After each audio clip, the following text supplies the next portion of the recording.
potable est très essentielle pour la santé publique. Dans ce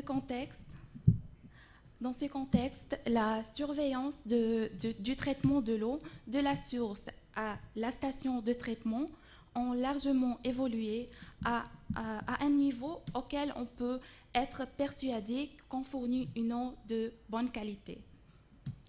Mais la question qui se pose, c'est la qualité de l'eau depuis la sortie de la station de traitement jusqu'à l'arrivée de l'eau au consommateur. Traditionnellement, la surveillance de la qualité de l'eau sur le système de distribution s'effectue par échantillonnage et analyse dans le laboratoire. Cette méthode peut prendre plusieurs heures, allant jusqu'à plusieurs jours de délai avant d'avoir les résultats. Donc, cette méthode de surveillance ne permet pas la détection d'une contamination de type accidentel ou d'une contamination intentionnelle sur le réseau d'eau potable. D'où les responsables des réseaux d'eau sont fortement intéressés par le online monitoring et le smart monitoring des réseaux d'eau potable. Premièrement, une petite définition, c'est quoi un smart monitoring et qu'est-ce qu'il nous permet exactement.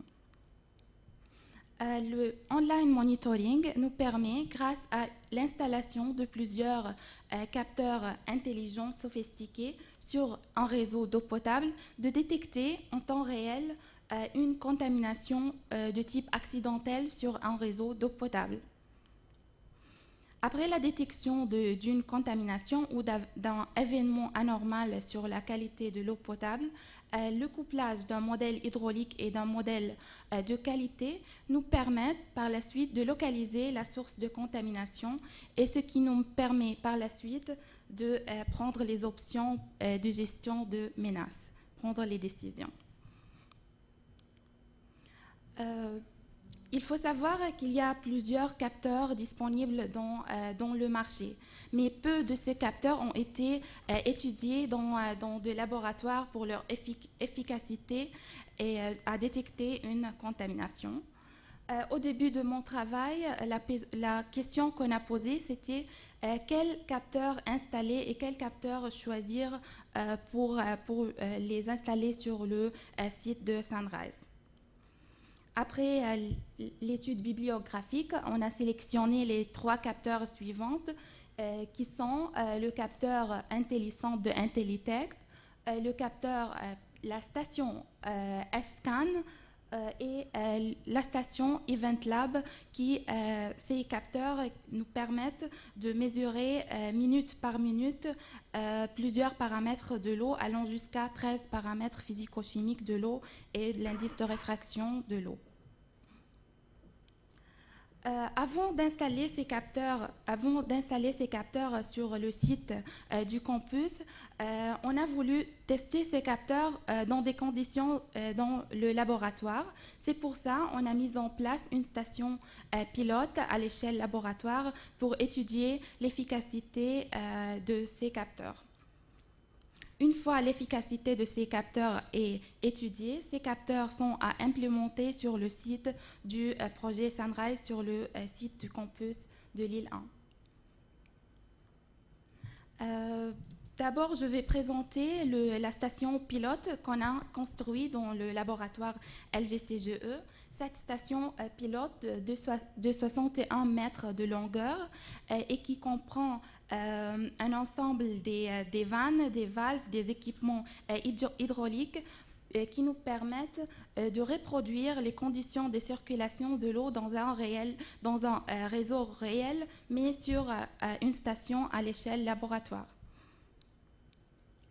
Dans cette station pilote, on a construit un système d'injection pour injecter plusieurs types de contaminations chimiques et biologiques et pour étudier par la suite la réponse des capteurs qu'on a déjà sélectionnés face à l'injection de ces contaminants. Dans cette photo, on peut voir l'installation qu'on a mis en place pour le branchement de ces capteurs et pour permettre d'adapter ces capteurs à notre station pilote. Voici une photo de l'ensemble du réseau dans le laboratoire. Il faut savoir qu'on a aussi installé un réservoir pour le traitement et la désinfection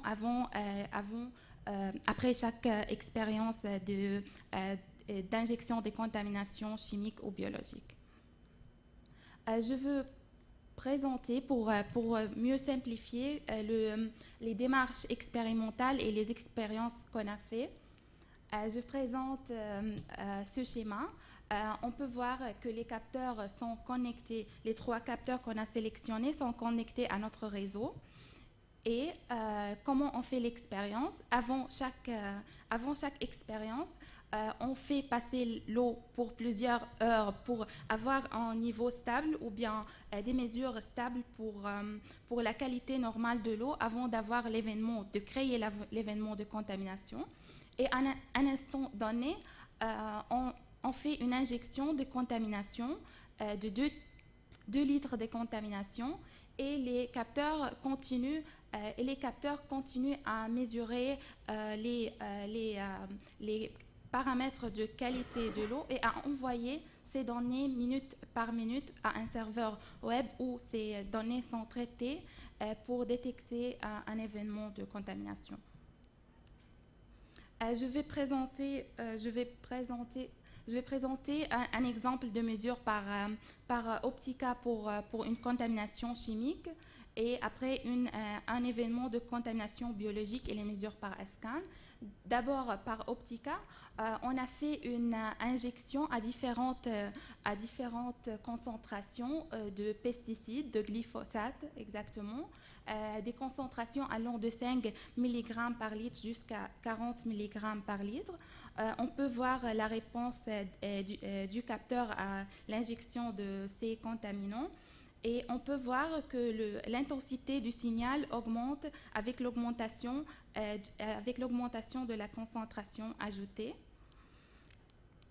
Ainsi, l'analyse de la courbe de corrélation entre la concentration ajoutée et l'intensité du signal était quasi linéaire avec un coefficient de corrélation de 0,9.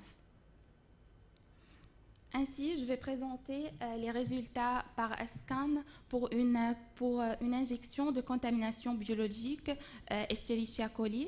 On a injecté plusieurs concentrations allant de 10 puissance 5 UFC jusqu'à 10 puissance 8 UFC par millilitre.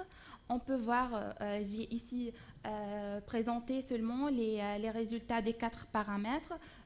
On peut voir que, par exemple, pour l'absorbance, la turbidité et le COT, on a l'intensité du signal qui augmente avec l'augmentation de la concentration bactérienne ajoutée, alors que dans le cas du chlore libre, on a une chute de chlore face à l'injection de cette contamination bactérienne.